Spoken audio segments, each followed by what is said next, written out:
Hey everybody, Ali Entertainment, and this week's movie review is on Taken 3. This is the third installment of the Taken series. If you guys aren't too sure what it's about, it follows ex-covert operative Brian Mills and his ex-wife Lenore are enjoying a rekindlization when Lenore is brutally murdered. Brian is framed for the crime and flees with the CIA, FBI, and police all in hot pursuit. For one last time he channels his rage and particular set of skills into hunting down Lenore's real killers, taking his revenge and protecting the one important thing left in his life, his daughter Kim. Some of the characters in this movie is Liam Neeson. He plays Brian Mills. He's been around since around 1978. You guys might remember him from A Walk Among the Tombstones, Star Wars, the Lego Movie, Dark Knight Rises, Battleship, The Grey, A-Team, and Love Actually. Alright, and then we have Forrest Whitaker. He plays Frank Dulzler. He was kind of the detective trying to get Brian Mills. He's not well known, but he's been in a lot of movies that have been well known. Like his first movie that he's pretty much been in was Fast Time at Ridgemont High. That came out in 1982. And then he was also in Vision Quest, Platoon, Species, Phenomenon, Body Count, Panic Room, Phone Booth, Vantage Point, and The Butler. And then we have Famke Janssen.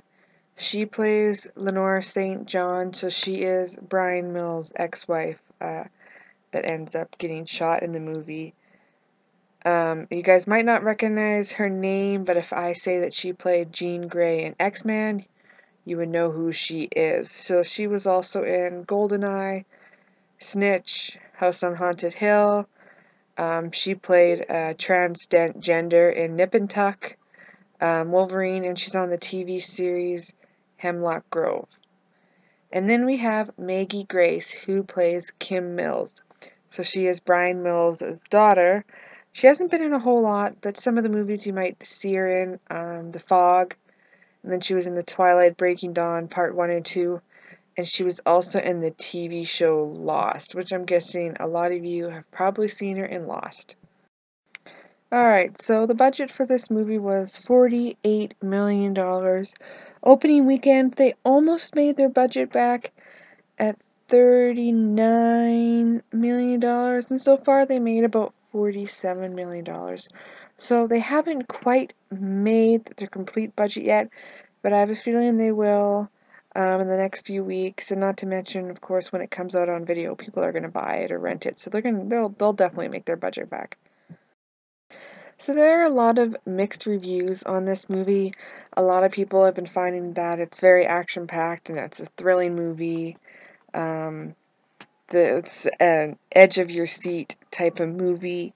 They found that it was definitely a lot better than Taken 2, but it just does not add up to the original Taken that came out in 2008. And then we have a lot of people that have been saying that the action scenes are like a hit and miss. I guess the action scene is on for like 30 seconds and then it flashes to another one. I didn't really notice that, but I guess a lot of people have. They find that it's also more slow and less focused on action compared to the previous one. And I love what this one person said is, why was it called Taken? Because, nobody was taken during this movie, so, like, they're just like, why keep the name? And yes, I know I've definitely said a lot in this movie. I think it's going to be my new catchphrase. So when I watched the movie, I definitely enjoyed it. I haven't seen Taken 2. I did see the first Taken, but I don't really remember it all that well. But it looked kind of interesting watching the previews for it. So So I just had to see it, but I just kind of felt like when I was in the movie and I was watching it, honestly, it kind of reminded me of Grand Theft Auto 5. I kind of felt like I was playing a video game almost.